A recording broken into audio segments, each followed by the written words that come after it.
Hey! You awake?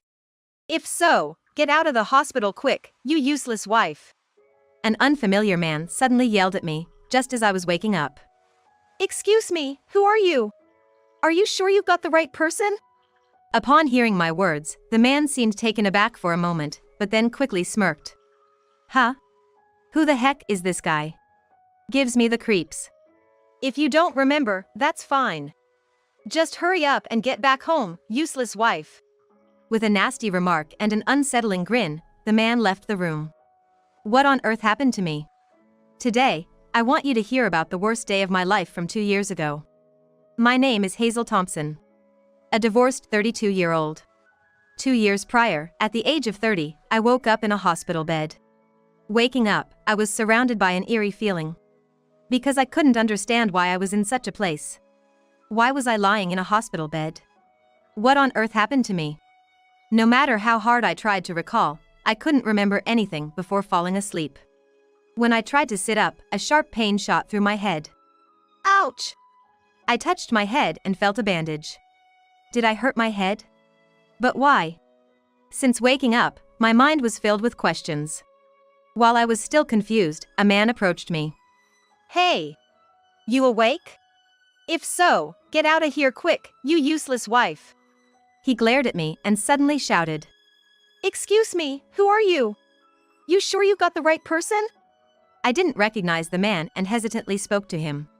My words made the man's eyes widen in surprise. He looked really mad, maybe he confused me with someone else. I gave the man a friendly smile, hoping he'd realize his mistake and move on. That's what I thought. But instead of leaving, he looked at me with a puzzled expression and started asking like, do you not remember? Don't you know why you're here? I nodded honestly, and he smirked eerily and was like, if you don't remember, I guess that's fine. If that's the case, no worries. Just hurry back home, you useless wife. Then he kicked my bed and stormed out of the room. Huh? Who was that guy? Creepy, right? He definitely mistook me for someone else. But boy, he sure acted like he owned the place. If he's someone's husband, that's just terrible. Lost in these thoughts, my mother entered the room, as if swapping places with the man. Hazel! You're awake! Thank goodness! Tears filled her eyes as she rushed to me. Mom, I'm sorry for worrying you. I'm okay. But just before you came in, some weird guy was here and he yelled at me. I think he confused me with someone else. Is everything all right? As I said this, my mother tilted her head and was like, huh? The guy who just left was Kyle, wasn't he? Did someone come in before Kyle? Kyle? Who's that? Who? Your husband. No way, Mom. Stop joking. What are you talking about? Just wait a second. Hazel, are you serious? Didn't you get married last year? You came to tell me how happy you were to get married before turning 30. Don't you remember? Mom, what are you talking about? I'm only 28. What do you mean before turning 30? Upon hearing this, my mother rushed out of the room in panic. Soon, doctors and nurses came rushing in, and I underwent various tests. I was later diagnosed with amnesia due to a severe head injury.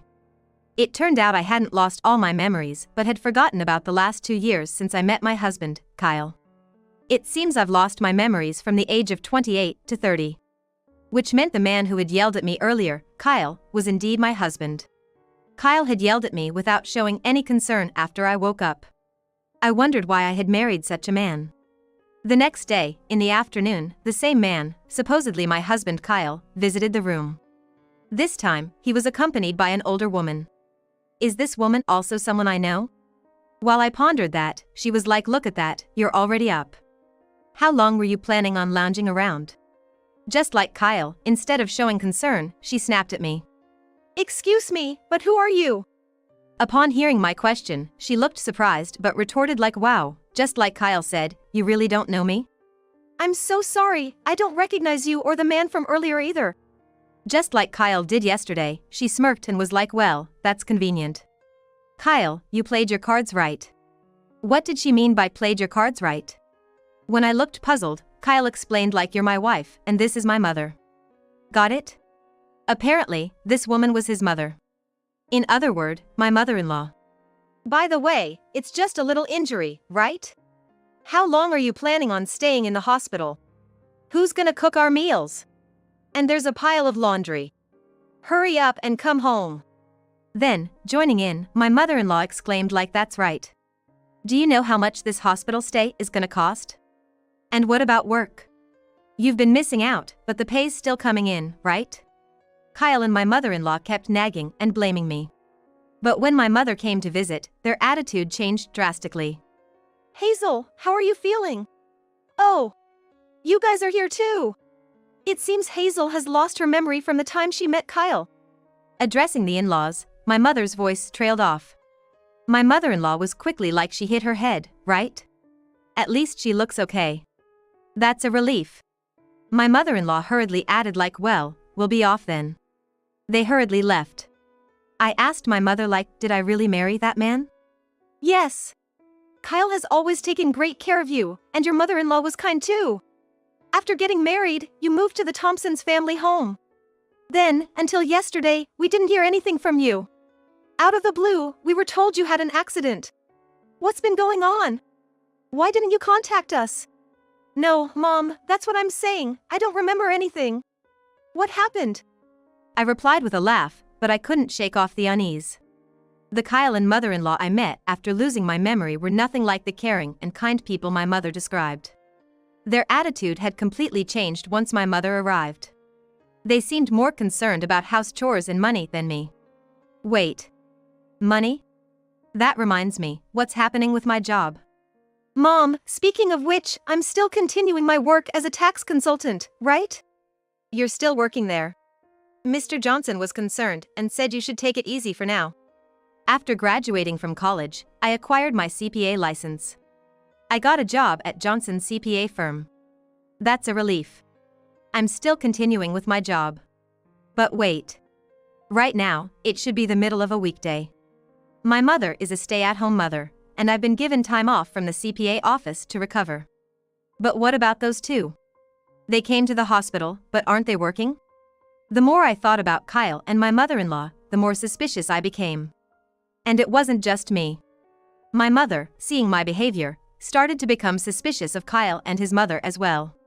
Then the next day, I still couldn't recall my memories. Kyle and his mom visited the hospital again in the afternoon. Hey, Hazel. Enough is enough. At first, I thought it was okay if you lost your memories, but how long are you gonna stay here? I've been telling you to come home and take care of me. Before the accident, how did I handle such harsh words from Kyle?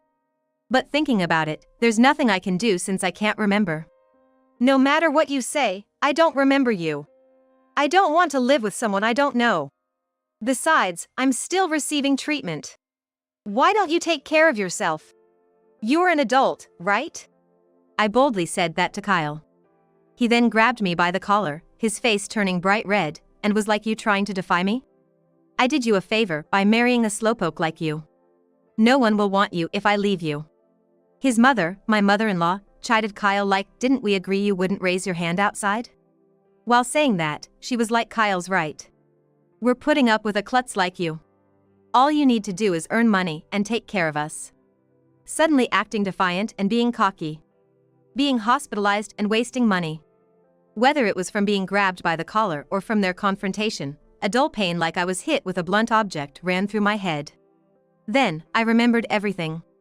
It felt like a fog lifting from my mind, and everything became clear. From meeting Kyle to our married life, and why I had the accident. I remembered everything.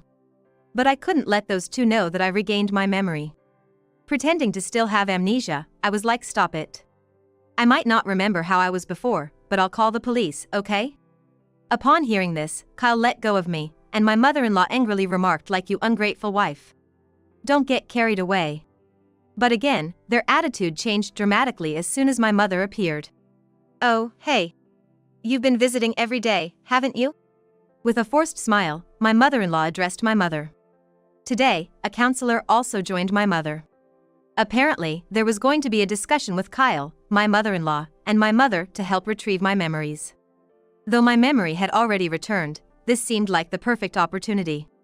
Without letting the counselor know I had remembered, we began the session. Kyle and my mother-in-law insisted there was no pressing need for me to force my memories back. And just like that, their attitude changed completely from just moments ago. Kyle spoke with a bright smile, detailing how harmoniously we had lived as a married couple up until now. My mother-in-law enthusiastically recounted how we lived like a real mother and daughter. Where did these two learn to act so convincingly? Their tales seemed so fabricated, it was clear they were enjoying spinning their web of lies. Hearing their stories, I couldn't help but frown. My mother, sensing something amiss, made eye contact with me. I felt sorry for the counselor, but when I asked if I could pose a question, she encouraged me to ask whatever I was curious about. I then asked Kyle and my mother-in-law, have I always been a terrible wife? The counselor exclaimed in shock, a terrible wife? She exclaimed in surprise. My mother-in-law quickly retorted, Hazel, what are you talking about? What's gotten into you all of a sudden? Huh? Didn't you guys keep calling me a useless wife and klutz just yesterday and today? Oh my, we never said that. Are you sure you didn't mishear? But you've been telling me to hurry home and do the chores, calling me a useless wife, and saying things like you're putting up with someone as useless as me, right? Am I being bullied by you? Upon saying this, my mother-in-law, drenched in sweat, interjected, Hazel, stop it. That's not true. My husband was that's right, Hazel and Mom always got along really well. The two of them were visibly flustered. Far more than you'd expect if they really had a close relationship. I remember everything now. From our marriage up until the accident, they always burdened me with all the household chores. On top of that, my mother-in-law used to take most of my salary, claiming it was for living expenses. Facing Kyle, I inquired, by the way, Kyle, what do you do for a living? Huh? He hesitated to respond. I've been working at the accounting firm and doing all the housework, right? That means you must be so busy you can't do housework. Yet you come to the hospital every day at noon. What exactly are you doing? I took some time off from work because I was worried about you. Really? So, what's your job? That's none of your business right now. Kyle was becoming increasingly agitated. Shouldn't we be discussing everything openly during counseling? I looked to the counselor for support, and she gave Kyle a curious glance. Kyle, turning a deep shade of red, declared, I'm currently out of work. What's wrong with that? He shouted back defiantly. So, you're unemployed then? Does that mean your mother works? When I asked that, my mother-in-law stammered, me?